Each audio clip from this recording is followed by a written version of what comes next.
আসসালামু আলাইকুম আমার প্রিয় ভাই ও বোনেরা, আপনারা সবাই আশা করি ভালো আছেন। আমি ইনশাল্লাহ ভালো আছি। আজকে আমি আপনাদের জন্য বিকালে আমি নাস্তা বানিয়েছি, সেটা আমি আপনাদের সাথে শেয়ার করব।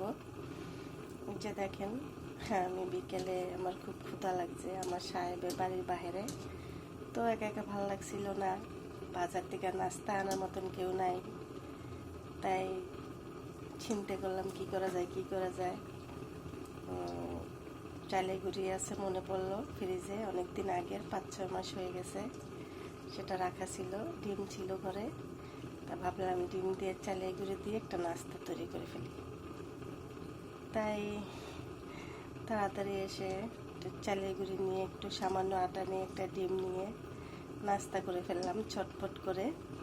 কোনো ঝামেলা নাই, ঝামেলা মুক্ত। দেখেন কত সুন্দর নাস্তা হয়েছে, তেলের পিঠের মতন।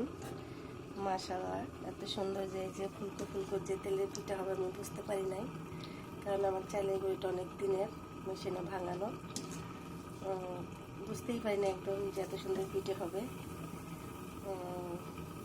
তা বানিয়ে দেখলাম অনেক সুন্দর হলো। আমি একটা খেয়েছি, খেতেও খুব সুস্বাদু মজাদার হয়েছে। হ্যাঁ, আপনারা যদি কেউ বিকেলের নাস্তা ঝামেলা মুক্ত বানাতে চান, এভাবে বানিয়ে দেখতে পারেন। খরচও একদম নাই বলতেই চলে। সামান্য একটা ডিম আর একটু চালে গুঁড়ি, একটু আটা দিয়ে বাচ্চাদের বানিয়ে দিতে পারেন।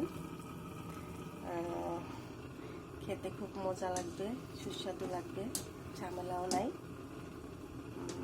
তাই বলছিলাম।